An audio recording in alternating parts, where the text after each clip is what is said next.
Hello दोस्तों, welcome to Hindi code class. Previous lecture में हमने गेटवे में फिल्टर को इम्प्लीमेंट किया था एंड आज के लेक्चर में हम इसी एपीआई गेटवे में सिक्योरिटी को डिफाइन करेंगे। तो चलिए शुरू करते हैं। तो आते हैं हम सबसे पहले अपने प्रोजेक्ट में। ये रहा हमारा एपीआई गेटवे। इसमें main/java फोल्डर में जाएंगे एंड इस गेटवे में करिए right click, new and package. इधर इसका नाम देंगे कॉन्फ़िग, देन फिनिश। अब इसी कॉन्फ़िग में करना है आपको right click, new and class. इसका नाम दीजिए सिक्योरिटी कॉन्फ़िग एंड फिनिश। अब जब भी कोई कॉन्फ़िगरेशन क्लास बनाते हैं तो उसमें एक एनोटेशन का यूज किया जाता है। यहाँ पे हम लिखेंगे कॉन्फ़िगरेशन। इससे स्प्रिंग को पता चलता है कि इस क्लास में कुछ कॉन्फ़िगरेशन प्रोवाइड की गई है। इसके अलावा एक और एनोटेशन का यूज करते हैं यहाँ पे, इनेबल वेबफ्लक्स सिक्योरिटी। इससे स्प्रिंग सिक्योरिटी को वेबफ्लक्स के लिए इनेबल करते हैं। मतलब इस एनोटेशन को यूज करने के बाद API gateway reactive security mode पे चलेगा।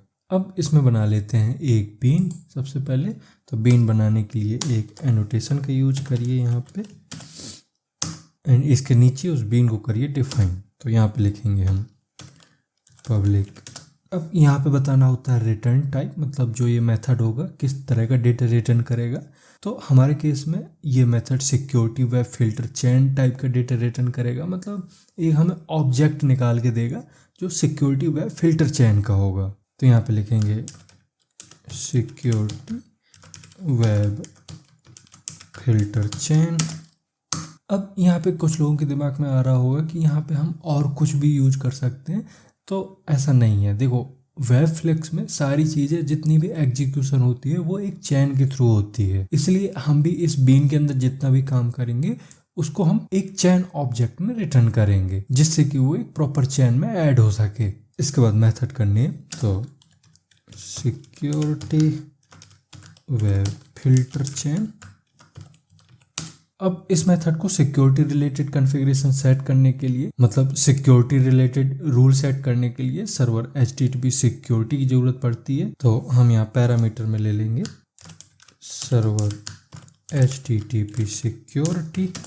इसका नाम दीजिए HTTP एंड यहाँ से होगी इसकी बॉडी स्टार्ट। अब यहाँ पर हम सीधा शॉर्टकट यूज करेंगे। हम इधर लिखेंगे रिटर्न HTTP डॉट।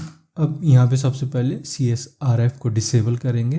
तो CSRF इसमें हम यूज कर लेंगे मेथड रेफरेंस का। तो यहाँ पे server HTTP security dot CSRF space, then method reference का साइन एंड डिसेबल।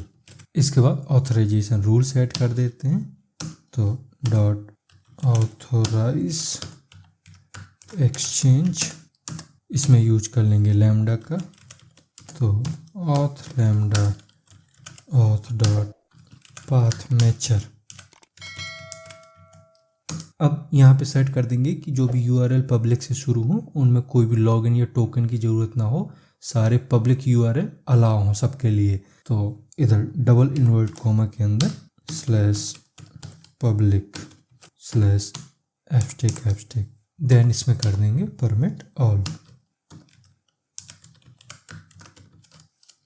इसके बाद दूसरा पाथ मैचर सेट करते हैं। तो डॉट पाथ मैचर, इसमें सेट करेंगे कि अगर कोई URL API/admin से स्टार्ट होता है तो उस यूजर का रोल एडमिन होना जरूरी है। मतलब अगर यूजर का रोल एडमिन होता है तभी वो इस URL से रिक्वेस्ट भेज सकता है, नहीं तो वो रिक्वेस्ट यहाँ पे रिजेक्ट हो जाएगी। तो यहाँ फिर से डबल इन्वर्ट कोमा के अंदर लिखिए /API/admin/abstract।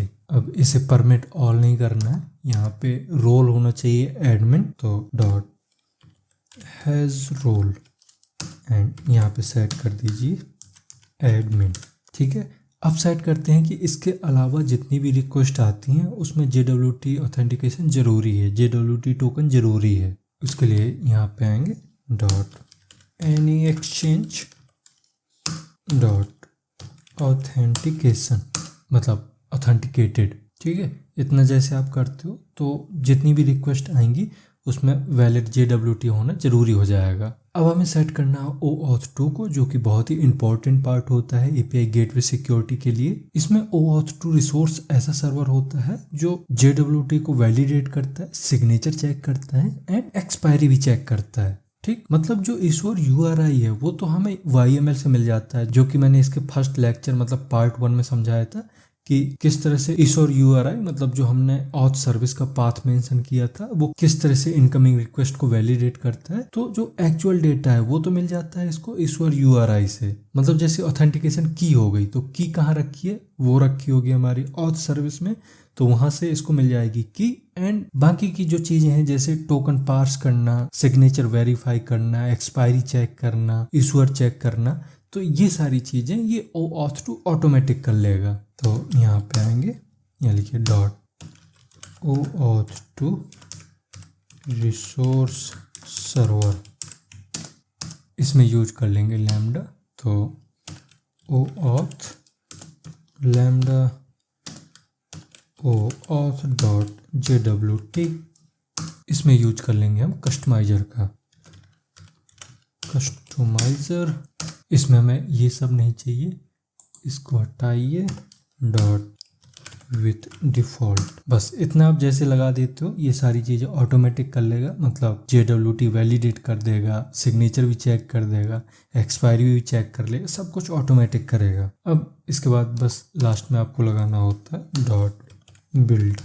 इससे फाइनली सिक्योरिटी वेब फिल्टर चैन ऑब्जेक्ट क्रिएट हो जाएगा, जो कि हमने इस मेथड में रिटर्न किया हुआ है। तो ये जाके यहाँ से रिटर्न हो जाएगा। तो जब API गेटवे सर्विस स्टार्ट होती है तब स्प्रिंग बूट सबसे पहले application.yml एंड जितनी भी ऐसी क्लासेस हैं जो ऐड कॉन्फ़िगरेशन से शुरू होती हैं उनको लोड करता है, देन रिजॉल्व करता है। अब आपको पता है कि हमने application.yml में एक लाइन लिखी थी security.auth2.resourceserver.jwt.eshore तो उसमें हमने सेट किया था ऑथ सर्विस को, मतलब ऑथ सर्विस का उसमें एड्रेस दिया था। इससे स्प्रिंग सिक्योरिटी को पता चलता है कि जो JWT टोकन है वो किस सर्विस से इशू हो रहा है। मतलब हमने ऑथ सर्विस वहां पे मेंशन की थी, तो इसका मतलब है कि ऑथ सर्विस के थ्रू इशू होगा। एंड उसी टाइम पे ये जो हमने OAuth 2 रिसोर्स सर्वर वाली लाइन लिखी है ये स्प्रिंग सिक्योरिटी के अंदर OAuth 2 resource server plus JWT validation engine को स्टार्ट कर देता है। मतलब एप्लीकेशन स्टार्टअप के टाइम पे ही ये क्लियर हो जाता है कि जब भी कोई रिक्वेस्ट आएगी एंड उस रिक्वेस्ट में JWT अगर होगा तो उसे JWT रूल के हिसाब से, मतलब OAuth 2 रूल्स के हिसाब से वैलिडेट करना है। ठीक है, अब मान लो कोई भी रिक्वेस्ट आई तो आपको पता है कि वो सीधा बैकएंड में तो जाएगी नहीं, क्योंकि उसे बैकएंड में पहुंचने से पहले काफ़ी सारे फिल्टर से गुजरना होता है। वो चाहे ग्लोबल फिल्टर हो, कस्टम फिल्टर हो या सिक्योरिटी फिल्टर हो, किसी भी तरह के फिल्टर हो सकते हैं। तो मान लो कोई रिक्वेस्ट आती है तो रिक्वेस्ट आने के बाद ये जो हमारा सिक्योरिटी फिल्टर चैन है उस रिक्वेस्ट को इंटरसेप्ट करेगा। एंड अगर उस रिक्वेस्ट के URL में पब्लिक है, मतलब पब्लिक URL है, तो ये उस रिक्वेस्ट को विदाउट टोकन के अलाउ कर देगा, मतलब उसमें JWT वैलिडेशन नहीं करेगा। बट अगर रिक्वेस्ट URL प्रोटेक्टेड है तो गेटवे चेक करता है कि रिक्वेस्ट में ऑथराइजेशन बैरियर है या नहीं है। इस तरह से यहाँ कोई रीडायरेक्ट नहीं होता, मतलब ऐसा नहीं होता कि कोई कॉल जाएगी ऑथ सर्विस को। इधर गेटवे खुद टोकन को ऑथ सर्विस के इशोर के अगेंस्ट लोकली वैलिडेट करता है। मतलब सिग्नेचर, एक्सपायरी, इशोर, रोल्स, स्कोप सब कुछ यहीं पर वेरीफाई होता है। अब आपके दिमाग में आ रहा होगा कि ठीक है ये की लेता है ऑथ सर्विस से, बाकी चीजें ये खुद करता है, बट वो की कैसे आती है, क्योंकि वो तो एक अलग सर्विस है, अलग जगह पे वो चल रही है, तो फिर की कैसे आती है। क्योंकि मैं यहाँ पे बोल रहा हूँ कि कोई रीडायरेक्ट फंक्शनैलिटी भी यहाँ पे कॉल नहीं होती,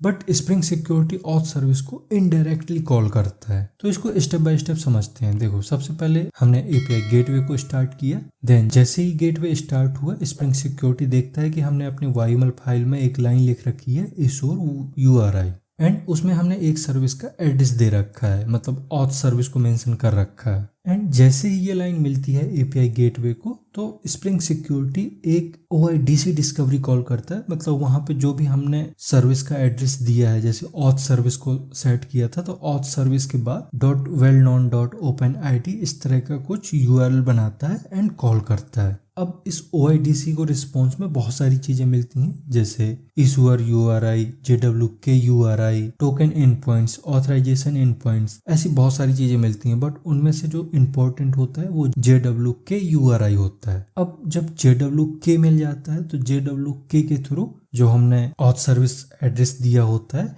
उसके बाद /OAuth2/JWKs इस तरह का URL हिट करता है। मतलब गेट मेथड होता है वो हिट करता है, जिसके रिस्पॉन्स में इसको एक की मिलती है और यही होती है पब्लिक की। एंड इसी पब्लिक के थ्रू जो OAuth2 है वो सारी चीजें वेरीफाई कर पाता है। ठीक, तो ये आपको OAuth2 का समझ में आ गया होगा कैसे काम करता है, ये इंटरनली कैसे काम होता है। अब इस लेक्चर में इतना ही रहने देते हैं। नेक्स्ट लेक्चर में हम रेट लिमिटिंग को सेट करेंगे, देखेंगे कि वो इंटरनली कैसे काम करता है। एंड अभी जितने भी ये API गेटवे से रिलेटेड पार्ट है इनको टेस्ट नहीं किया जा सकता है क्योंकि इसमें कुछ डिपेंडेंसी है। हमें ऑथ सर्विस पहले बनानी पड़ेंगी और भी चीज़ें बनानी पड़ेंगी, उसके बाद हम इस सर्विस को टेस्ट कर सकते हैं।